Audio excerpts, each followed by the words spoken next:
India থেকে যে শাহী পরোটার রেসিপিটা আমি আনছি এটা আমাদের বাংলাদেশে নাই, শুধুমাত্র আমার সিনমিন মাসাতেই আছে। এটার নাম হলো আমার ছেলে মেয়ের নাম। ছেলের নাম সামিউল ইসলাম সিন, মরিয়ম ইসলাম মিন, মাবি ইসলাম মাসা।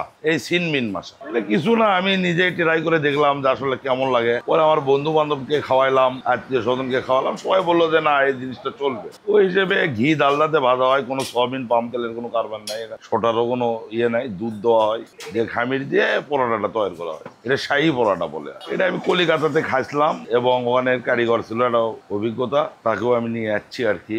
ওই আর কি খাওয়া আর মানুষকে খাওয়ানো, এটাই আমার কাজ। নতুন নতুন জিনিস কিছুদিন পর পরই চেঞ্জ হয় কিছু কিছু জিনিস। জামনের সামনে শীত, পিঠে আসবে অনেক ধরনের, কিন্তু আমার পিঠেগুলো হলো কি মানসম্পন্ন, হলে আজে বাজে কোনো জিনিস বানাই না। নাম্বার ওয়ান জিনিস বানাবো, নাম্বার ওয়ান টাকা নিবো, লাভ কম করবো আমি, কিন্তু মানসম্পন্ন ছাড়া জিনিস ছাড়া আমি করি না। মানুষজন খাইলো, দুই একজন করে আস্তে আস্তে প্রচার হয়ে গেল মানুষের মুখে মুখে, তখন একজন যে আর একজনকে ডেকে নিয়ে আসলো, এভাবে প্রচার হয়েছে আমার। ওটা এটা অনেকেই খাইছে, ক্যান্টনমেন্ট থেকে এসে খাইছে, সরকারি অফিস থেকে এসে খাইছে, অনেক ধরনের লোকই খাইছে। আর আমরা একবার দিয়ে ভেজে নেওয়ার পরে তেলটা বাতিল করে দিই, দেখতে পাচ্ছেন ওখানে ভিডিওতে। পরে আবার নতুন করে ঘি ডালদা দিয়ে আবার ছাড়া হয় পরোটাটা। ঘিতে বানাইতো, ওরা তো পুরোটা ঘিয়েতে ভাজতো, কিন্তু আমরা ঘিয়েতে ভাজতে গেলে পরোটার দামটা অনেক হয়ে যেত, এটা মানুষ খাইতে পারতো না। ওই জন্য ঘি দিই পরিমাণ মতো, খালি ঘিতে করলে আবার তিতে লাগে। আগে লোকেরা শুনতাম ঘি ডালদা দিয়ে নবাবেরা পোড়াটা খেত, ওই অনেক চিন্তা ভাবনা করে আমি এই জিনিসটা করছি।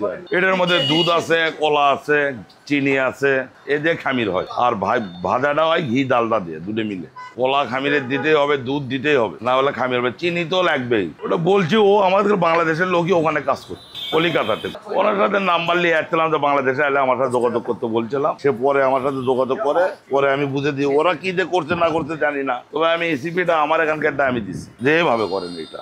আগে নিজে ট্রাই করছি, বন্ধু বান্ধবকে ট্রাই করাইছি, আত্মীয় স্বজনকে ট্রাই করাইছি, খাওয়াইছি, যে দেখেন তো কেমন লাগে, চলবে কিনা। তারা বলছে না এটা চলবে, এটা চালু করতে পারো তুমি। ইন্ডিয়া গেছিলাম, ওখানে বেড়াইতে গেছিলাম, আমার এক আত্মীয় ছিল, ওই জায়গায় যে এই পরোটা শেখানো আমার। এটা একটা রাজকীয়, ভালো একটা রাজকীয় খাবার, মানে খুবই একটা সুস্বাদু পরোটা। তো কিছুদিন কাজ করলাম, দেখলাম যে না কাজটা শিখলাম যে না এটা একটা ভালো, একটু বাংলাদেশে যা দেখি বানাতে সক্ষম হই নাকি।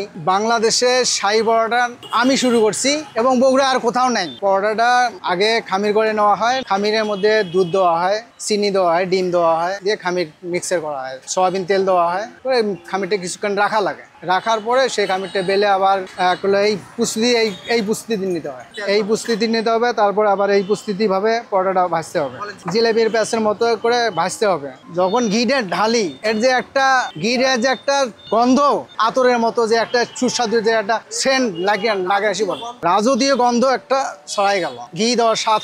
প্রথম যখন আমি নিয়ে আসলাম পরোটাটা ভাজার পর, লোকজন খায়, ভালো লাগলো, তখন মানুষের একটা সবার মুখে মুখে যে শাহী পরোটা খাবো, শাহী পরোটা খাবো, এই ধরনের একটা মানে এই সিনমিন মাসা হোটেলের একটা নাম হয়ে গেলো, যে একটা রাজকীয় পরোটা পাওয়া যায়, সেটার নাম হলো শাহী পরোটা। তখন আমি কাজ করি নাই, কোথাও কাজ করি নেই, ওটা প্র্যাকটিস করছি, আমাদের বাসায় বানাছিলাম, আত্মীয় স্বজনকে খাওয়াইছিলাম।